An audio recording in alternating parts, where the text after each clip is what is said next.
Last lecture we talked about custom code and that it produces a string output. Today's lecture I'm going to talk about using the output of the custom code in an RPT script. String output, it can be assigned to an RPT variable. You can directly substitute it into a URL. There's really no reason to need to assign it to a variable. You can use it in an if statement.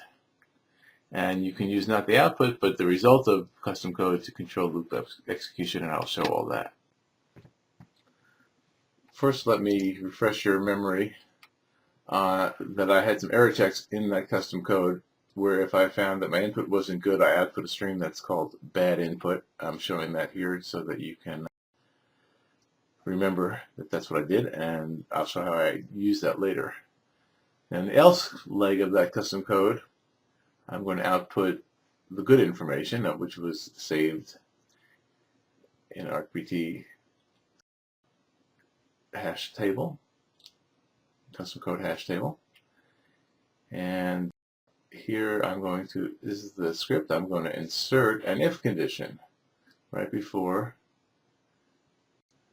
after the custom code is called, and it says, would you like to move the objects into the if statement? Yes, I do want to, and there's the search inside the if statement. Now I'm going to use the output from that custom code, and you can see that there is a custom code choice here, and it uses my comment that I use in custom code. So if you use the same custom code more than once, it's useful to have a good comment there, because you need to use the right version, the right invocation, and you can check the second operand for whatever string you want to. You can negate it. You can make it a not case-sensitive comparison. And so basically this is saying if it does not equal bad input, then execute the if statement. In addition, I can use custom code to exit the loop, and the RPT provides functions that can control the script looping, and it's called from custom code. And so I will show that because I had that in the code last week. And so I will first show you adding a loop to a test script, which I have not done yet. So I'm going to say insert a loop.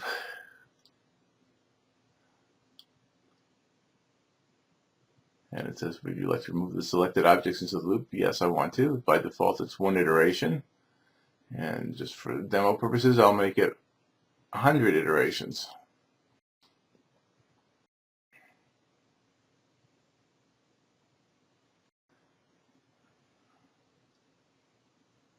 All right, now the custom code has a fragment in it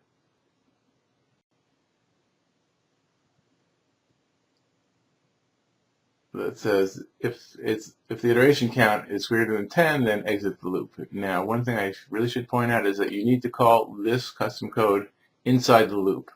In my example, I call it outside the loop, which means basically it won't work. But if you call it inside the loop, you can force the execution of the exiting of the loop in custom code.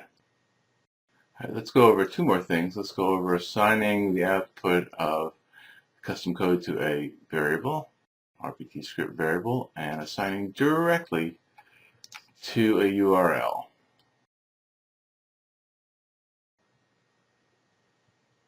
So to use a variable, the first thing I've got to do is create a variable. So let me do that. I'll create it in the container called my local variables.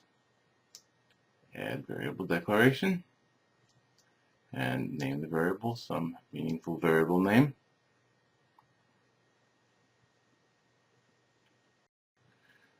Verda demo assignment of output from custom code. So I created the variable, and after I call the custom code, I will insert an assignment statement. Variable assignment. Now look through the list of variables. I could filter, but I can also just scroll.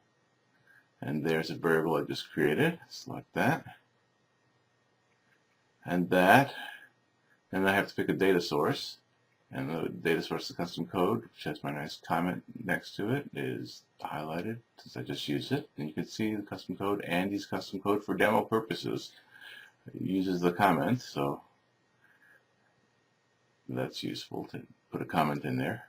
Okay, now let's look at another possibility, which is assigning directly to a URL. So here I picked a URL at random, an icon, an image, and assuming that the custom code output the name of some image that existed, I can then substitute. And one thing to notice here is that when I select substitute, since I have just recently substituted from custom code, it shows up in a recently used data source.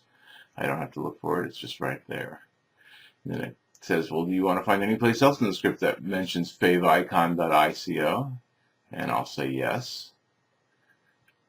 And it found another match. I'm a little surprised. I don't really know why it would be in there twice. It's in some URL.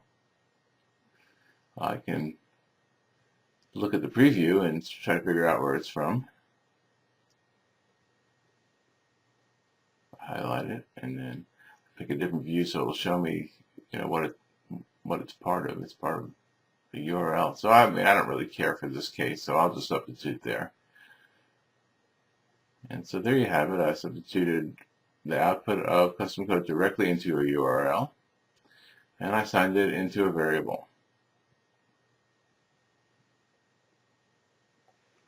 So there's a demo of using string output to assign to an RPT variable, substitute into a URL, an if statement, or to control loop execution.